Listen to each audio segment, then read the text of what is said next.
Welcome to the Camp Owners Podcast, a space for camp owners to talk about the unique aspects of camp ownership and get inspired by each other. We're going to sit down with camp industry experts, leaders, and fellow camp owners to hear how the camp dream transpired for them, learn from each other, and discuss some of the biggest issues in the private camp industry. My name is Howie Grossinger, and I'm happy to be a co-host on this podcast. I am the co-owner of Camp Robin Hood, a day camp in Toronto, and we're excited to celebrate our 75th summer in 2020. And I am Kelly Shuna. I am the co-owner and director of Hidden Pines Ranch, which is a day camp in Stillwater, Minnesota. If you're looking to find and subscribe to the Camp Owners Podcast, you can either find us online at gocamp.pro/COP or by searching for us in your favorite podcast app. With us being a brand new podcast, we would be extremely grateful if you would rate, review, and subscribe to those apps. It'll help us get the show out to other camp professionals and tell us a bit about why you love the show. Finally, if you're listening to this and think it would be useful to other camp owners or aspiring camp owners in your circle, please feel free to send them a note to listen. Today, we're going to discuss how managing parent expectations continues to be a focal point for camp professionals. From the acquisition process of new families to the conversations we have with returning clients, time spent dealing with today's parent can not only be time-consuming, but often results in camp directors playing parent coach to many moms and dads and helping them to prepare for their child's summer with us. We look forward to exploring a variety of issues related to this with our two guests. So they'll introduce themselves for us. So Corey, let's start with you. Hi. My name is Dockswell. My husband and I are the co-directors of Camp Waikasuta. We run a girls' camp in New Hampshire. This will be our 15th season and our camp's 100th season. So we're super excited to celebrate like Howie is. And Emma. My name is Emma Fogel. I'm a pediatric social worker with the Social Work Consulting Group based out of Toronto with a very special affinity for camp. I've gone to camp my whole life and ended up getting my master's of social work and needed to find a way back into camp. So now our counseling program basically specializes in providing mental health counseling, presentations, and trainings for staff, campers, and families within the camp community throughout Ontario. Awesome. Well, thank you for joining us. This is a really, really great topic, and we could be talking about this, I'm sure, for a lot. So we're going to try to jam in lots of good stuff in the time we're together.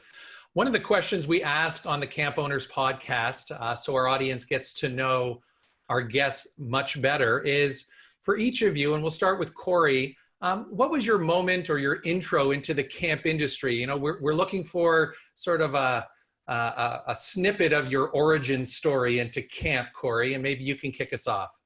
Okay, I'll try to be brief because I think like a lot of people in the camp industry, it's actually kind of a long story starting when I was 8 and I had my first summer at a sleepaway camp. And to make a long story short, I never really went home again. I was a camper and counselor at Camp Echo Lake in Warrensburg, New York for 17 consecutive summers. And then I too got my master's in social work, Emma, so we're together in that. I continued to work at camp over the summers. And then my second job, actually, after getting my master's, was working at the American Camp Association in New York.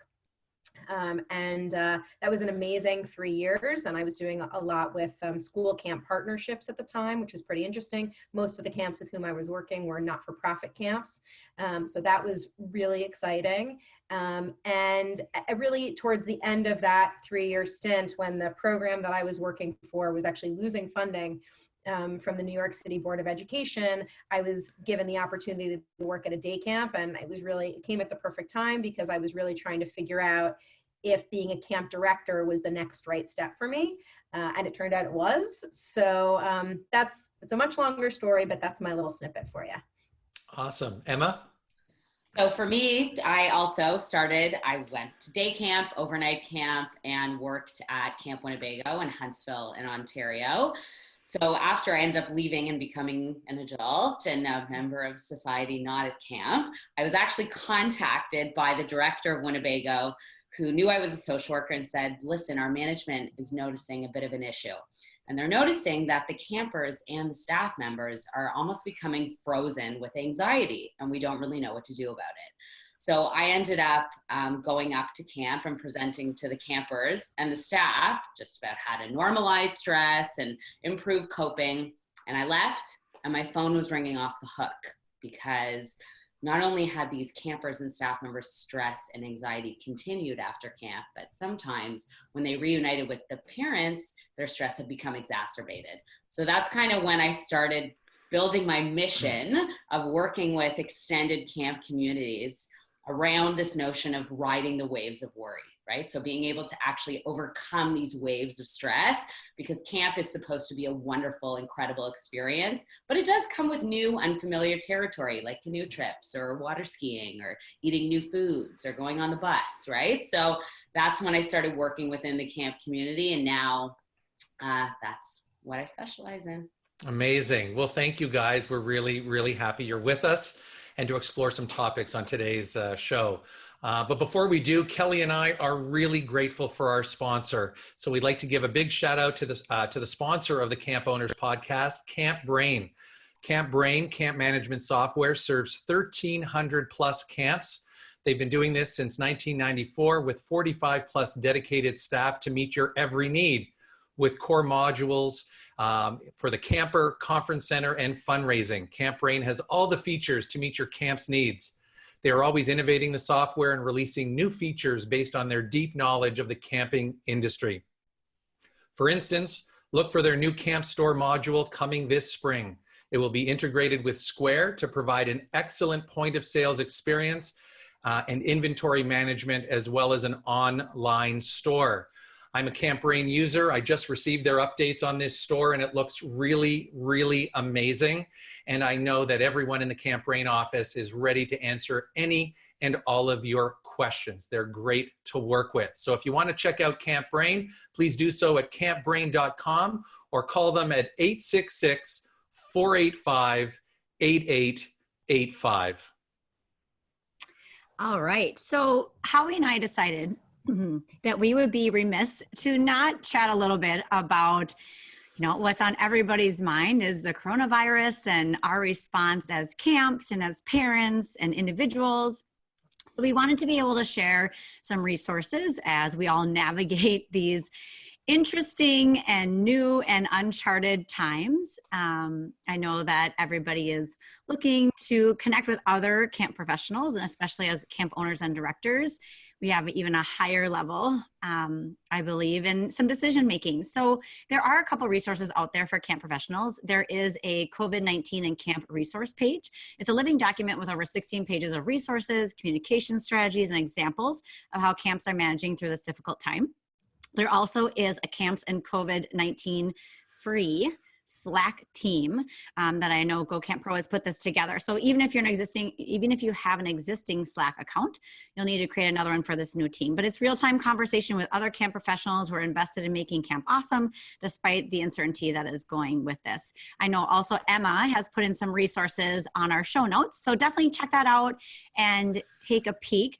If you're listening to this later on, we're going to know that we got through this and we figured it out and we're on the other side. So that's good to know, right, Howie? It's kind of like we're going to press that easy button and we're going to move forward and life will go on. So, well, your optimism and looking at the sunny side of the street, Kelly, is something that I've become totally accustomed to and appreciate. So I think we as camp people are by nature optimistic, and we will work through this. So thank you for mentioning all of that. But we're really excited to get started on today's show. Perfect. And I do think, Howie, that it pertains to parent expectations. So as much as it's hard not to have that be the focus of our thought and conversation in daily life, I think it does play well into this topic because it is, what are parents expecting from us right now as far as communication and messaging and decision making? So I feel like it is very relevant with our topic. So that's great. So we have a couple of questions for our guests. And the first one we have is, what have you found to be some of the biggest themes in recent years related to parent expectations? So in what way has all this impacted your programming and or the behavior of campers that you work with? So Corey, we're going to start with you and hear what your response is to that. So in thinking about it, first, I was thinking first about specifics, but there was a theme that was kind of running through all of them. And I think it's this idea of kind of quote unquote happiness and what that means. And I think that I think in all of our lives right now, and as a parent myself, there is this theme of wanting your children to be happy no matter what. And that and I think a lot of parents feel as if they're not doing their job if they're not creating happiness. And that's impossible. that's not, you know, that's not life. But I think that expectation, whether it's implicit or explicit, or even sometimes parents aren't totally conscious of the fact that that's what I think may be driving some of their concern. You know, it's you get that letter and it's not a happy letter, and what do I do? And so I feel like that I can come up with lots of different examples, but at the end of the day, I think that's, for me, probably the biggest theme is, what do I do when my kids aren't happy? And how, as a parent, do I cope with that? Mm-hmm. Emma, what do you think? Corey, I think that's so perfect because it ties into exactly what I'm about to say, which is what I notice is the biggest expectation. I'm going to use the word control. I think parents now expect to have a significant more control over what my kids are doing. What are they not doing, right? Are they going on a canoe trip or not? I don't want them eating grilled cheese at lunch. I do want them eating more salad, right? I don't want them going in the water when it's too cold. I don't want them wearing this. I want them sitting on the bus with this. I don't want them doing this. And we've transitioned away from a period, what I notice in my practice, from parents that were helicopters, right? Watching their kids make the mistakes, to parents now that the term is lawnmower, right? So what they do is they like to remove any stressful experience away from the child so that, to Corey's point, their kids are just happier, right? So what I do a lot in the way that I educate is educating parents around the fact that we now know, because we're looking at a generation of young people, that we need them to experience those momentary small instances of positive stress, like going on a canoe trip and going out of their element, right? Like trying out for a play, like trying to get onto a sports team if they're 14 and it's under 16, right? These experiences help these kids emotionally regulate, problem solve, build relationships, build strength of character. And because, unfortunately, we're kind of working with this parent population where they are wanting to have more control and have more say, what we're seeing are these kids, right, that have less of a capacity to go through these stressful experiences. So that's when you're seeing kids, right, that are having more panic attacks, anxiety attacks, maybe even tantrums at ages that you're like, oh, I don't know if this is a developmentally appropriate response for this child. You're seeing a lot of avoidance. You're seeing a lot of low mood because these kids, they're not experiencing as much discomfort as perhaps you and I when we went to camp, right? So, you know, when I think about it, I do think it's important that I mention, you know, I have empathy for these parents because, especially, you know, when we are talking a little bit about what's going on in the world right now, it's a bit of a scary time, right? There is a lot of uncertainty. And with social media that we also can't really avoid, we have a lot of access to things that we didn't used to. So it is a trickier time to be a kid, and it's a trickier time to be a parent.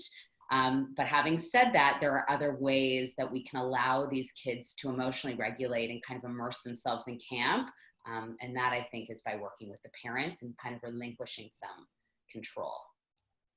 So I had a question for you, Emma, after hearing your response to that. And this plays into a little bit of our question number 2, but hearing how you describe that, I think it might be helpful for camp owners and directors to hear, how do we explain that to families? So do we use words like, you know, I think you said like we want to put them in some stressful situations or some calculated risk or reasonable risk, or like, Yes. Do you have any recommendations for us in like how we can verbalize that to families? Or like, we send our kids on a canoe trip and we preempt that with, you know, we want you to trust us. That means no technology. And here's what we're going to do. And here's why that helps them to engage with each other.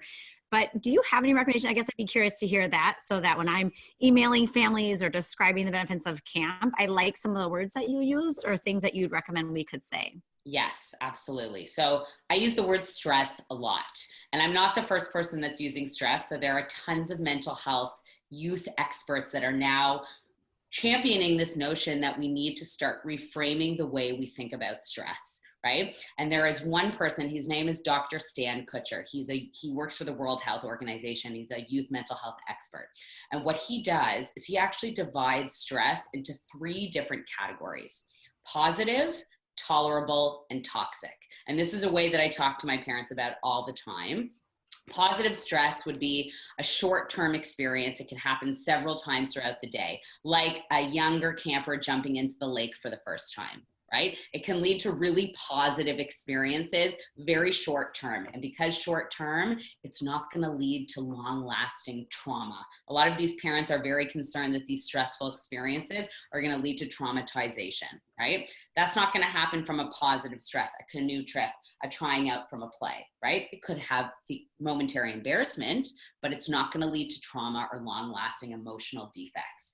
That's different than tolerable stress.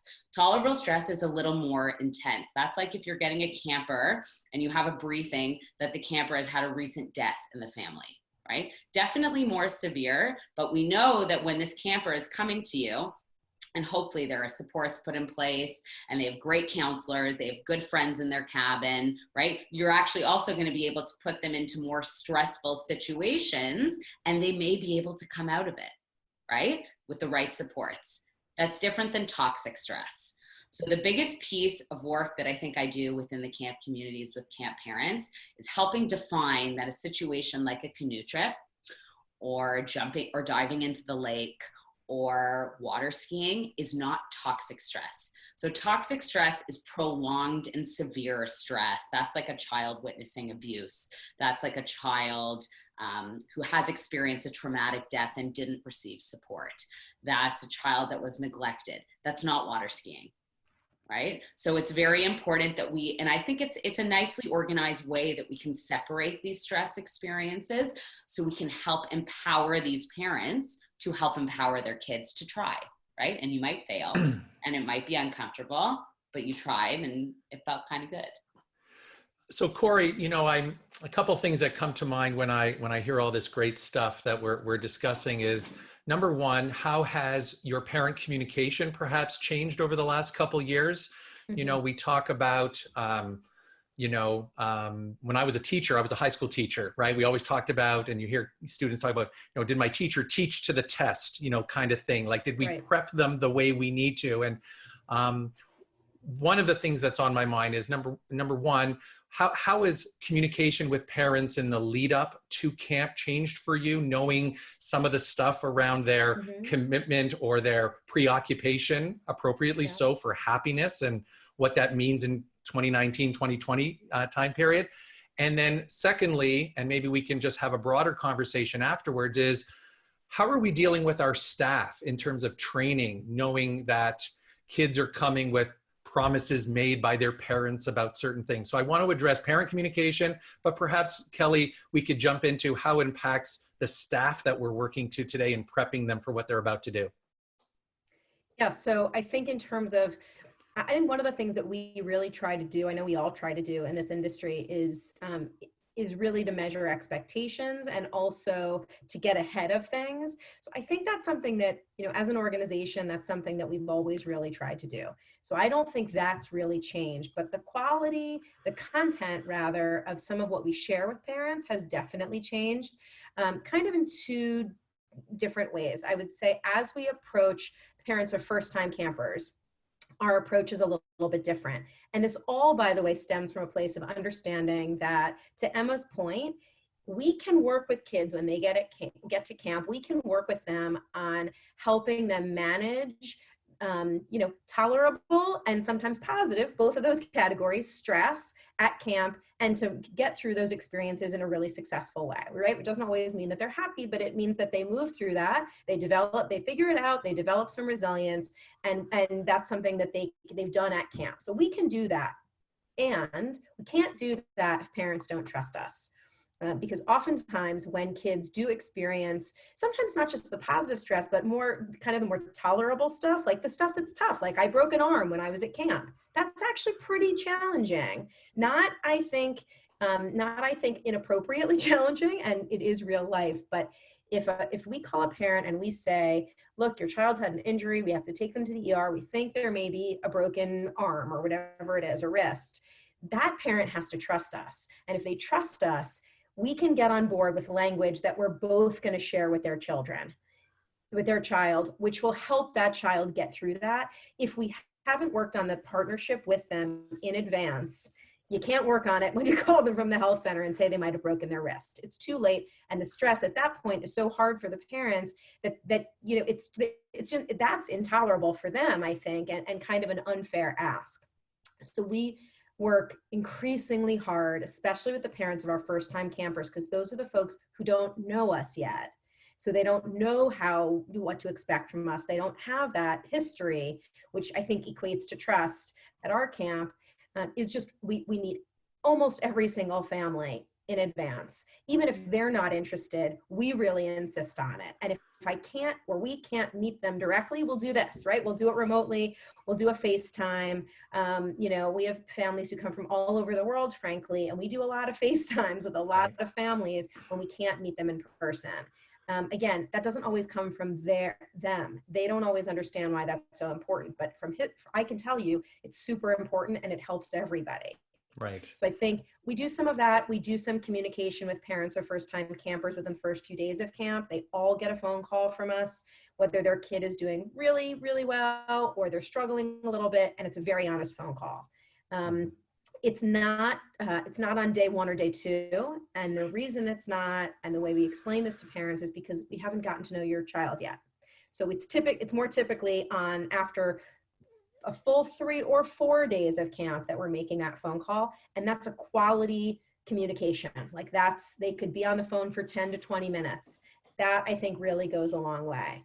The other way in which we've switched our communication, I think, is somewhat in reaction to seeing more anxiety in our campers and really kind of in their parents too. And so our screening process has changed quite a bit. When we talk with families, it's not just, oh, you're interested, that's great, we'll enroll you. It's, let's talk about your child. We ask very, very specific questions. We implore parents to be honest with us and to understand that if their child is bringing some sort of challenge to camp, whatever that may be, that as long as it's appropriate for us to handle and we feel confident handling it, they're safe with us, as is that information. So I think that helps a lot, because if you know what a child is bringing with them, you know, what's in their luggage, then you can unpack it in advance. You can talk with your staff, you can train them, which I'm sure Emma will speak about, appropriately, and then can proactively support that child and those parents so that that child is successful at camp and we're not kind of caught unaware. I feel, sorry, Kelly, I just feel like this element of intake that I'm just going to use that term. It's very medical professional kind of stuff, but I think over the last several years, I think we've committed ourselves to that process because we know the time we spent engaging the willingness of the parent to engage with us gives us a really good sense of whether this relationship could really work, should we find any obstacles, or having the information we need to make this as successful for their child. But I think we all can agree, we want this to be a family experience. We want everyone to feel really good about what's happening with us. So yeah, I appreciate all of that. Kelly? Oh, I was going to say, I attended a session at the ACA National Conference, and it was with Jeff Cheeley and Gabe Chernoff and Andy Lilienthal. I hope I pronounce those names right if they're listening. If not, call me, we'll practice. But they talked a lot about parent communication, which you talked about, Corey, in the regards that we are so used to constant communication from our kids' school. I mean, every day almost, we're getting some kind of communication about what they're doing, or this kid has this sickness, or this is going on, or these activities, and constant. And then they come to camp, whether it's day camp or residential, they don't hear as much. And so we're getting parents that are coming from a high level of communication, constant, to coming to camp where, you know, we communicate with them, obviously, but it is different. And so they talked a little bit about how do you manage that expectation. And Andy had mentioned, I tell them they're going to hear from me 3 times and I call them 4 times, or I have a 4th communication. So I set that expectation, but then I add a little bonus in there that they don't expect. Or, Jeff had talked about having someone on staff that would reach out to parents and be someone that they talk to, not necessarily the director, but another liaison for just parents. The other idea that I really liked was Gabe made a really beautiful video for parents about expectations and what to expect from his camp that they send prior. So kind of like you talked about, Corey, and that intake and getting to know the kid prior. And somebody mentioned, oh, geez, that's an awesome video, but do I have the financial means to make it? But something that I thought about in there was the level of kind of professionalism of videos has changed so much with Instagram stories and feed and TV that I think camps can make some more videos prior that aren't of, professional quality, but they want to, for a day camp, we have an open house where all the parents come. But I think prior this year, I'll be thinking about, hey, here's the Sakala area, which is our K1, and here's what it looks like, or here's where campers will keep their stuff. But just making some more of those videos to help relieve some of that anxiety and curiosity about what will my camper's day look like. And Howie, it's kind of segueing to your question about staff, is I had been thinking a lot about also for my staff training, doing a little snippet video, Instagram story or Instagram TV live about all the parts of training that, even if it's like B-level, not great quality, it's still showing what's happening, what we're training them on, so they can see those great things that we're doing and not necessarily knowing we do a training, but really what does that look like? I think they'd be surprised to hear some of the level of stuff that we talk about and train on. So that kind of segues, I think, into how we train staff or how we talk with staff about parent expectations.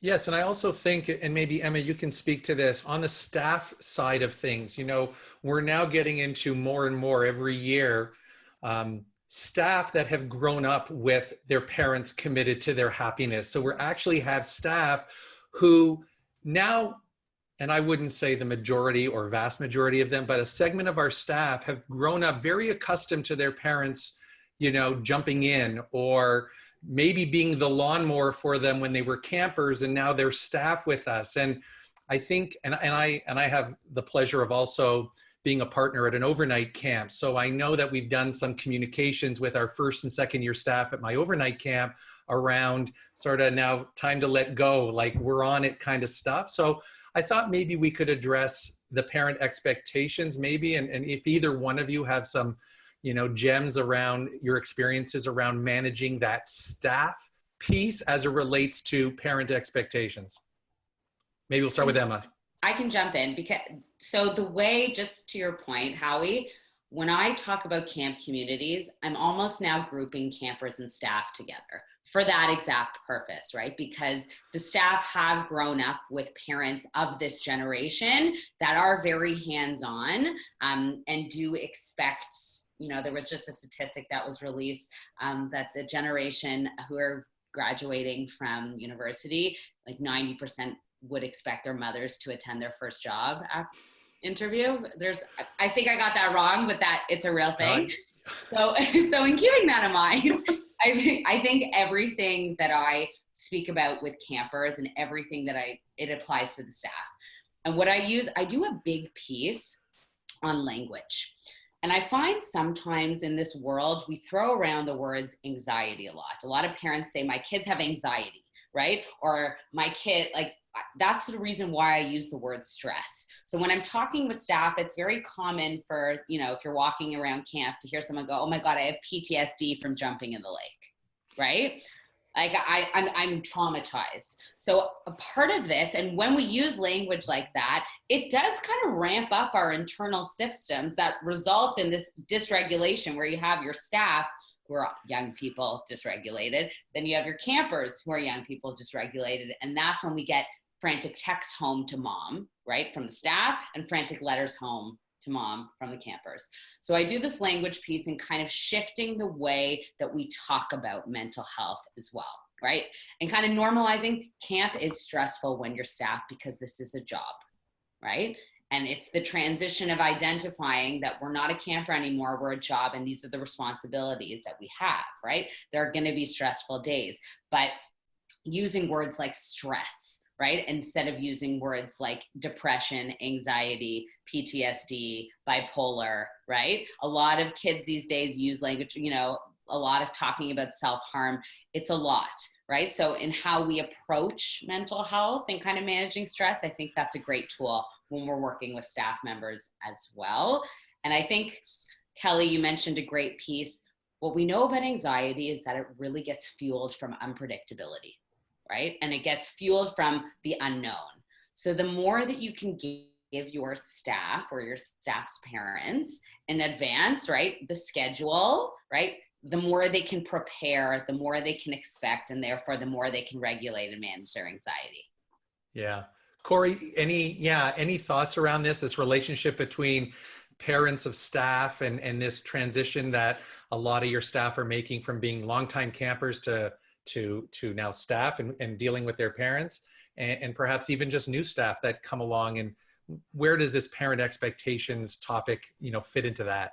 Yeah, I mean, I think for a long time, we saw this kind of happening, ramping up, and we were like, avoid, avoid, avoid, because it just felt like, really, it was a little frustrating, frankly. I think, we're thinking about it a little bit differently now, and to really try to be much more empathic, especially with the parents of our staff members. Where I think what we try really hard not to shut people down. We encourage our counselors, instead of sending the information straight to parents, what we'll do is we've provided information for the staff to give their parents. That boundary feels really important to preserve, but it's just a different channel, right? It's the same information, but it's coming from adult staff member, albeit young adult, but adult staff member to their parents. And so we're saying, if your parents really need to be on board with this. We know how important your parents are to you and you are to your parents. So we want them to appreciate this experience that you're about to be a part of, this job that you're about to take that has huge responsibility. So we're going to give you this tool to give to your parents so that they understand. That for us felt like a more comfortable place to fall, rather than to feel A, we were being reactionary, or B, we were being really like kind of frustrated by parents who would reach out to us, and they still do sometimes, but parents who would just reach out to us, saying things like, well, how does my child apply? The first few times that happened, I kind of scratched my head, and now we're at the point where we're going, okay, this is what it is. Let's just try to help educate parents, but through those counselors or their prospective counselors. I will say, Emma, as you speak about staff and their worries, we've changed the content of our staff orientation, or we've amended it, I would say, to include a few sessions on mental health, but not just on camper mental health, also on staff self-care. So we're really trying to, from the get-go, talk with them about their own resilience, to talk with them about how they find space and time for themselves in camp, understanding, as we all do, that there really is a limit to how much personal space and time we all have in that kind of environment. So we try to be proactive about that. And again, I think education is really important, but the fact that we're including it, when camp directors include that stuff in their orientation, what it also says to a staff member is, there's no shame in this. We all get it. Let's talk about this. This is a meaningful challenge that's a part of this job, but it doesn't mean that this job is not a doable job. So we just need to, it's just one more thing. Yeah. It's interesting. Dr. Deborah Gilboa, Dr. G, has some great resources out there. I know that she has a video series. I got to see one where she addresses the parents of staff directly about, what your young adult is getting into and how to understand and participate in boundary setting around this issue and real job stuff. And I have, she's got some great stuff out there. So if you're not familiar, you may want to check that out. There's some really good stuff there. Now that I have all of our children here in Toronto, they're not anywhere else, they're all in Toronto. But they're all out of the house. We transformed our home into our camp office during the winter season. And so I interview here. I still conduct all the interviews for my day camp. And I hire about 140 new people every year. We're a large day camp. And I actually have embraced this idea of inviting parents into the house, sitting in my living room while I have a meeting with, and I find that, naturally I've just become accustomed to it. And I just have chalked it up that this is just part of the onboarding, getting parents comfortable with their young adult working for our family at our camp. And I have found it to sort of, break down some barriers of some anxiety for the parents about, they're going to Howie's house for an interview, but it is their office and all that stuff. So that's been helpful to me. And day camp's very interesting too about, parents, we hire younger staff, a little bit. So parents are naturally inquiring on behalf of their young new staff members more than ever. So, we need to embrace that. Kelly, any thoughts on that before we get to our next question? Oh, Howie, what do I not have thoughts on? It's always trying to tame those thoughts. There was one thing I wanted to add, and then I have a good segue, I think. But something that we started doing last year is, again, now we're a day camp, so we could reframe this for residential and we could get creative. But something that I did last year, about week 6 of our 8 weeks, is we had a parent night for staff's parents. And the reason I did that is because those kids come home and they talk, it's all about camp, right? We know it. It's hard to not talk about camp, but especially in those months where it's all about camp and the parents hear about it. I wanted to be able to, for a couple of reasons, to bring those parents to camp, to show them, one, how awesome their kids are in this environment. So we had a potluck, and we actually loaded the parents in a camp van and had them experience what drop-off looks like. So their kids welcomed them. We had a potluck, and we actually did our flag ceremony for them, and they could see their kids, advertise the activities and do all of that great tradition that we do. And then we offered them activities. So I wanted the parents to see them, look at the great work that they're doing. You should be really proud, and to see them in their environment and shining. And then also when those parents are supporting those kids the next year about coming back to camp, or maybe not feeling supportive about them coming back to camp, I wanted them to see it and to know the things that they're getting out of that. So I feel like for me, it was a great opportunity to meet parents, but also to be able to show them the great work that their kids are doing and what that really looks like and those benefits. So that was a way mid-season for me. And I don't know, residential camp, if you could do some videos of, look at this great staff member and what they're doing, and putting them on your Instagram feed or other types of media. But I feel like that's important to message for parents, because again, they're feeling some of that anxiety of, did my kid get an internship? Are they going to get a leg up, or are they going to get a great job when they're done? What skills are they getting from this camp besides room and board? Or so that was an interesting thing that we did. But I was going to comment on Corey's too, about at the ACA conference, that one of the speakers about mental health had said, these staff are coming from an environment at college and universities where mental health, that conversation is happening and it's normalized. And so they're going to expect that from us, that we're talking about it and is something we talk about. And so I like, Corey, that you're talking a lot about that staff mental health in training, because they need it to be normalized in this environment, because that's what they're coming from. So I really like that. Thanks. We touched on, and Corey, you touched on some of the systems that maybe you're starting to put in place or have developed over time around managing parent expectations. I just wanted to now get into, and we can start with you, about how has organizationally, in terms of the people on your team who are assigned to deal specifically with, managing parent expectations or having conversation. At my day camp, for example, our unit heads, section heads are given the responsibility of speaking, directly to parents and managing their concerns, and always have a direct line to my wife and I, of course. I wanted to explore maybe systems that you have in place that can appropriately send the right messaging about wanting to engage, but it can be time consuming. So what are you guys doing at Waikasuta on this? Yeah, it's a great question.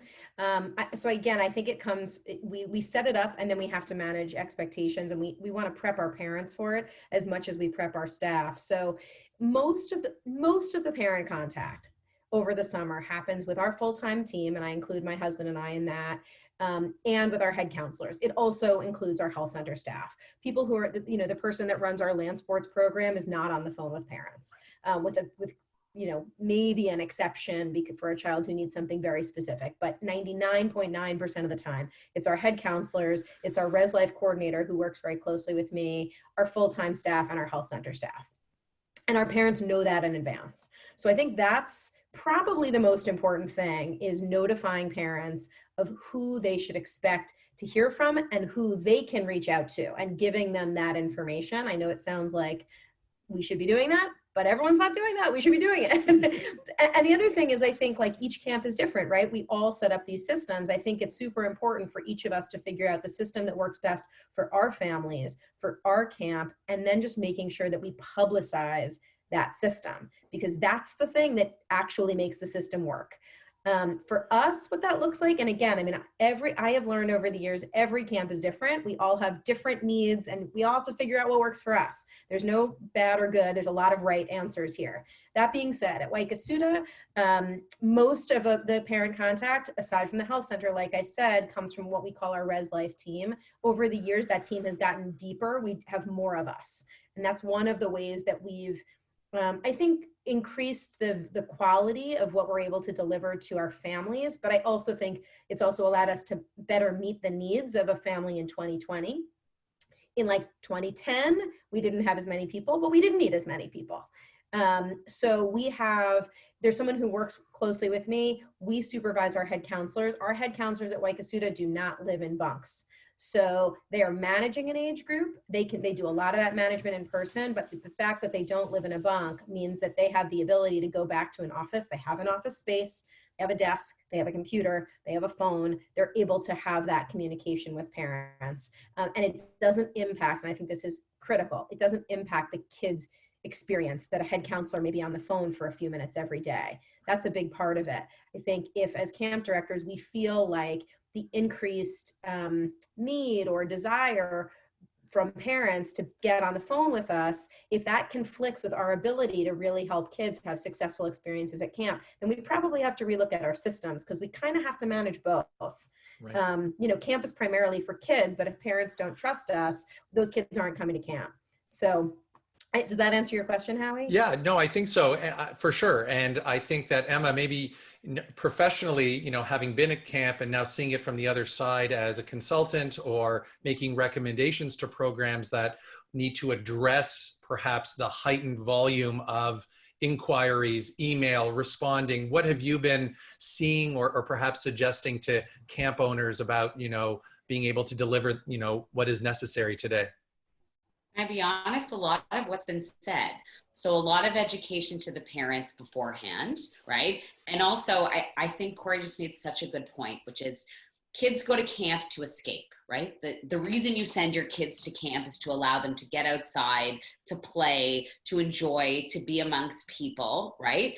And in doing so, the staff members need to be there to do that with them, right? So it's about, I think, a lot of reminding of the foundations of why you go to camp, why you send your kids to camp, and putting in that boundary expectation in advance, right? Perhaps the camps that I consult with in Ontario, there's a lot less communication than what is being, than what you're both communicating. There's a lot less. There's an immediate bounce back email that says we are outside enjoying, right? If there is an emergency or an event, we will be in contact with you. Obviously, that's a little different than our younger campers, but there can be, I do encourage a little bit, sometimes more of a hard boundary sometimes, so that we actually allow these parents to do a little bit of their regulation. I'm speaking on a mental health camp panel in May, where there's a whole session for the parents of how to enjoy your summer when your kids are at camp. Right? So it's also about empowering these parents to enjoy their kids being away, enjoy the break, and trust and partner that we're going to take care of your kids as well. So education, a lot of advance, but also being okay to put in that boundary. I love that, Emma. I am going to make a bounce back email. It is going to say something like, thank you for your email. I'm outside right now getting a shaving cream mohawk with your camp. If you haven't done one of those, that's a great activity. So shaving cream, mohawk, hair, that's all it takes. And I will respond to you, but I love that. So I'm going to put a little campy activity in there, and I'll get back to you unless it's emergency. That's right. Right? You're just putting it in. Done. Good. I love learn something new. All right. So to end our show, unless you had anything else you wanted to add, Howie, we always finish with what's inspiring you, because I think that's so important. So we want to show off something that's inspiring us right now. This can be a book, an article, podcast, documentary, leadership quote, just anything that's lighting a fire or keeping that fire in your belly going. So Howie, should we start with you? That would be great. Thank you. Well, I don't want this to be seen as a cop-out, but given what the current climate is with COVID-19 and all the stuff we're working through, I'm really inspired by the camp community. I'm really inspired by Summer Camp Professionals group on Facebook. I'm inspired by colleagues up here in my neck of the woods who've been getting together and really wanting to find some commonality in communication. So we're all doing our part for reassurance and optimism, but also, demonstrating a commitment to, we're working through this as well. So my inspiration has just been, I'm just really proud of this industry and get to work with such great people who are committed 365 to just making sure that, camp's preserved and we continue to instill confidence in our families that, we're on top of things. Great. So I'm going to pre-virus Kelly about what my inspiration was. And I have been reading Audrey Monkey, who we had in our last podcast, her book, Happy Campers. Yes. And it's so good. It's inspiring me to do a little parent ed night here at our camp. So someone also in the camp community who I think is just brilliant, and I love listening to her. So I'm reading her book, Happy Campers. All right, Corey. I want to piggyback on what Howie said. I think that the industry has been incredible. And I think we're fortunate to have some really wonderful friends and partners who have and our team also. I mean, where we are right now is uncharted. And I'm just always impressed. Anytime as an industry, we're faced with something that feels really like a unique challenge. I'm just amazed at everyone's ability to kind of raise their game. And so I'm seeing more of that. And as an example, a friend of mine sent this quote to me the other day, which I thought was just so perfect. And the quote is this, and this is a camp parent who shared this with her. So I think particularly appropriate. The quote goes like this: "We control ship and sail, but never wind and wave. And while we're in unsettling times, we will get through the storm." So that's been, I have that on everything that I've been putting together the last few days. And I think, yeah, that's true. That's true in life. It's true right now. And we'll get through it. Ooh, I love that, Corey. Really that's so good. I know. I wish it were mine. Oh, but I love it. Thank you for sharing that. Ooh, that got me all inspired. I like Me too. It gave me the chills when I read it. Yeah. Oh, I'm glad. So good. So good. All right, Emma. Taking a little bit of a different tone, because I think the whole world right now is in this just shaky place of uncertainty. And I don't know about you, but the news has got me feeling all doom and gloom all day, every day. So I like to end my night with this. It's You Are Awesome by Neil Pastrika. So he did the Book of Awesome, but he wrote a book it says how to navigate change, wrestle with failure, and live an intentional life. And he writes, it's pure comedy, but it's also evidence-based with psychology, with real life examples. And it's a great book that I would actually recommend you give your head staff as kind of going into, kind of feeling empowered, and we're going to do this together and you rock, and this is going to be hard, but you can do this, because sometimes we need to take that framework when we're kind of going into challenging times that are today's world. I like that, Emma. Awesome. Well, great job, team. This is awesome. Because you're awesome from that book. But don't forget that you can find all of our show notes at GoCampPro/COP. You can find the resources that we mentioned in this episode and lots of good stuff there from our show and other Go Camp Pro podcasts out there. So we hope you enjoyed this. I enjoyed it. I think everybody enjoyed it. Howie, did you enjoy it? I did. And I was wondering, Kelly, maybe we could get our guests just to see where they can, people can get a hold of them. And maybe we'll start with you, Emma. If people wanted to get in touch with you, where's the best place to connect? best place to connect is through our website. It's www.mindcom.ca. Or you can email me at emmafogel@swcg.ca. Both work. Awesome. Corey? Great. So the best way to reach me is also through our website, which is campwaikasuta.com. Or you can email me, Corey, Corey, @campwaikasuta.com. This was wonderful. Thanks so much. It was fun to be a part of it. Thank you. Amazing. My name's Howie Grossinger. You can get a hold of me at howie@camprobinhood.ca. My website is www.camprobinhood.ca, and my overnight camp is Camp Walden at campwalden.ca. Kelly? Oh, and thank you, Howie, for that. I got so caught up in the inspiration that I forgot about this part. So that's why. So thank you. Teamwork. So you can get a hold of me. My email is Kelly with a Y at hiddenpinesranch.com. Awesome. All right. So thanks, everybody. Have a great rest of your day. And we'll see you on our next episode when we talk about staff training.